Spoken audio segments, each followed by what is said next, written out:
नमस्ते दोस्तों, मैंने अपनी लास्ट वीडियो में think and grow rich book का एक पॉइंट कवर किया था, डिजायर। आज मैं उसी बुक से नेक्स्ट 5 पॉइंट्स कवर करने वाली हूँ। अगर आपने मेरी think and grow rich book summary part 1 नहीं देखी है तो जरूर देखिए, मैंने लिंक डिस्क्रिप्शन में दी है। सो दोस्तों, let's begin with today's video. After desire, step number 2, faith. Faith यानी कि आस्था। आस्था एक मानसिक अवस्था है जो स्वतः विकसित होती है और इसमें आपको लगन की आवश्यकता होती है।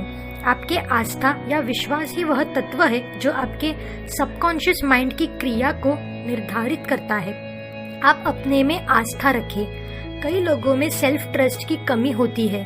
अगर सक्सेसफुल बनना है तो खुद पर, अपने गोल्स पर और अपनी मेहनत पर आपको पूरा विश्वास होना चाहिए, तब आपके सपने पूरे होंगे। आपकी जो भी इच्छा है यानी कि आपको जो भी प्राप्त करना है उस पर आपको आस्था होनी चाहिए कि आप वो प्राप्त कर ही लोगे। ये बहुत जरूरी है। आपको विश्वास होना चाहिए कि आप अपने डिजायर्स को पूरा कर लोगे। बार्न्स एडिसन के पार्टनर इसलिए बने क्योंकि उनके अंदर एक बर्निंग डिजायर था और साथ ही उन्हें यह विश्वास था कि वो कर दिखाएंगे। फेथ का मतलब है कि आप बिल्कुल श्योर हो कि आप अपने गोल्स अचीव कर ही लोगे। स्टेप नंबर 3, ऑटो सजेशन यानी कि आत्म सुझाव। इच्छा को धन में रूपांतरित करने की टेक्निक में आत्म सुझाव का प्रयोग शामिल है। हमारे माइंड के 2 हिस्से हैं। एक है कॉन्शियस माइंड जो सोचने का काम करता है और दूसरा है सबकॉन्शियस माइंड जो कॉन्शियस माइंड के द्वारा दी गए इंस्ट्रक्शंस को फॉलो करने का काम करता है। कोई भी चीज पहले आपके कॉन्शियस माइंड से गुजरती है और फिर आपके सबकॉन्शियस माइंड में जाती है। आपको जितने भी पैसे चाहिए ये आपको आपके सबकॉन्शियस माइंड में बैठाना होगा। आपको एक बुक में अपने गोल्स या जितने पैसे चाहिए यह लिखना होगा और इसे दिन में एटलीस्ट 2 बार यानी कि सुबह उठने के बाद और रात को सोने से पहले इसे पढ़ना होगा। रोज ऐसा करने से यह बात आपके सबकॉन्शियस माइंड में बैठ जाएगी। आपको सबकॉन्शियस माइंड में ये बात इसलिए बैठानी है क्योंकि जो आप फील करते हो, सोचते हो, वही आप अट्रैक्ट करते हो। पढ़ते समय आप यह बिलीव करो कि आपने जो भी बुक में लिखा है वह सच हो गया है। ऐसा करने से वह निश्चित ही सच हो जाएगा।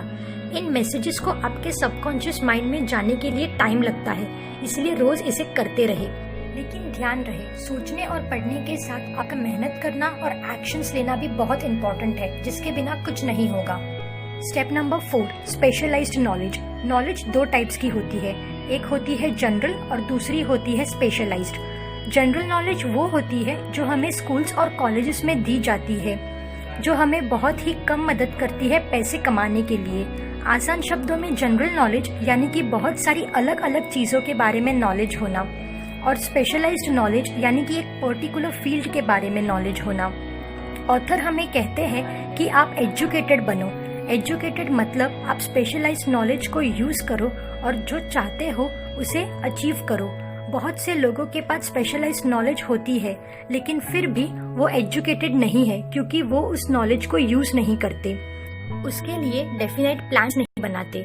बहुत लोगों से आपने सुना होगा कि नॉलेज इज पावर, जबकि नॉलेज बस पोटेंशियल पावर है। वो पावर तब बनती है जब आप उसे यूज करते हो। ऑथर कहते हैं आपके पास स्पेशलाइज्ड नॉलेज होनी चाहिए और आपको उसे यूज करना चाहिए। बुक में एक बहुत ही अच्छा एग्जाम्पल बताया है हेनरी फोर्ड का। एक बार हेनरी फोर्ड को शिकागो के किसी न्यूज़पेपर वाले ने इग्नोर एंड पेसिमिस्ट कहा और उनके बारे में काफी गलत चीजें पेपर में छाप दी। इस पर फोर्ड ने उस पर केस कर दिया। जब फोर्ड को कोर्ट बुलाया गया और सवाल जवाब होने लगे तब फोर्ड से लॉयर ने पूछा कि बेनेडिक्ट आर्नोल्ड कौन है। इंग्लैंड ने अमेरिका में 1776 में अपने कितने सोल्जर्स भेजे थे रेबेलियंस को रोकने के लिए, और ऐसे ही बहुत से क्वेश्चंस जिन पर फोर्ड ने लॉयर को फिंगर दिखाते हुए कहा, अगर मुझे यह स्टूपिड क्वेश्चंस के आंसर देने होंगे तो इससे पहले मैं यह बात याद दिला दूं कि मेरे डेस्क के नीचे ऐसे इलेक्ट्रॉनिक पुश बटन्स की लाइन है। उसमें से मैं जब चाहूँ बटन दबाकर एक ऐसे इंसान को बुला सकता हूँ जो इन सारे सवालों के उत्तर दे सकता है, इंक्लूडिंग वो बिजनेस के जिसमें मैं अपनी जान लगा रहा हूँ।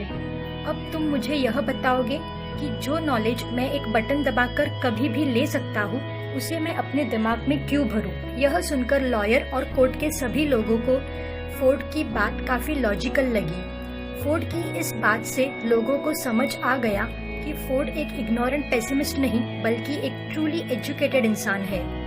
Step number 5, imagination.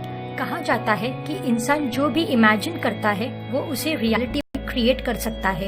ये इंसान की इमेजिनेशन ही है कि आज हम एक जगह से देश और दुनिया में कहीं भी किसी भी व्यक्ति के साथ बात कर सकते हैं, सिंपली कुछ नंबर्स टाइप करके अपने मोबाइल फोन में।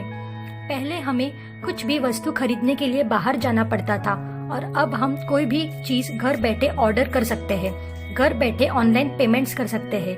ये हमारी इमेजिनेशन की ही पावर है। इमेजिनेशन 2 टाइप्स की होती है, एक होती है सिंथेटिक इमेजिनेशन और सेकंड होती है क्रिएटिव इमेजिनेशन। सिंथेटिक इमेजिनेशन वो होती है जिसमें पुराने कॉन्सेप्ट्स, आइडियाज और प्लान्स को मॉडिफाई करके न्यू प्लान्स बनाए जाते हैं, या यूं कहो पुराने और नए का कॉम्बिनेशन बनाया जाता है। सिंथेटिक इमेजिनेशन कॉमन है आज के जमाने में। Creative imagination. क्रिएटिव इमेजिनेशन वो होती है जिसमें इंसान एक कम्प्लीटली नया प्लान बनाता है जो पहले कभी यूज में ना आया हो, जिसे इंसान ने खुद क्रिएट किया हो।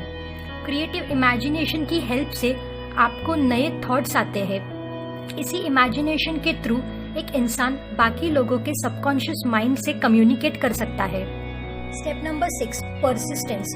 परसिस्टेंस यानी अपने गोल्स पर कंटिन्यूसली काम करते रहना बिना गिव अप करे। थॉमस एडिसन 10,000 बार फेल हुए थे, फिर भी उन्होंने हार नहीं मानी और कंटिन्यूसली काम करते रहे। फाइनली उन्होंने लाइट बल्ब इन्वेंट कर ही लिया।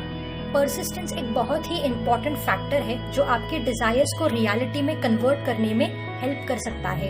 अगर आपने गोल्स नहीं बनाए हैं तो गोल्स बनाओ और उन तक पहुंचने के लिए प्लान्स बनाओ और पॉजिटिव थिंकिंग के साथ उन पर काम करते रहो। आप अपने लक्ष्य तक निश्चित पहुंच ही जाओगे। दोस्तों, ये बातें मैंने आपको think and grow rich book से बताई है, जिसने बहुत से लोगों को हेल्प किया है अपनी लाइफ बदलने में और एक अमीर व्यक्ति बनने में। अगर आपको मेरी वीडियो पसंद आई हो तो इसे लाइक जरूर करें, शेयर करें इसे अपने फ्रेंड्स और फैमिली के साथ ताकि वो भी इस वीडियो से यूजफुल नॉलेज ले सके। कमेंट्स करके अपने व्यूज बताएं मुझे कि कैसी लगी आपको मेरी वीडियो। मेरी वीडियो को कभी मिस न करने के लिए आप सब्सक्राइब करने के बाद बेल आइकन को जरूर क्लिक करो। मैं और ऐसी ही यूजफुल वीडियोस बनाती रहूंगी। अभी के लिए बस इतना ही। Keep learning, keep understanding, keep implementing. Thanks for watching.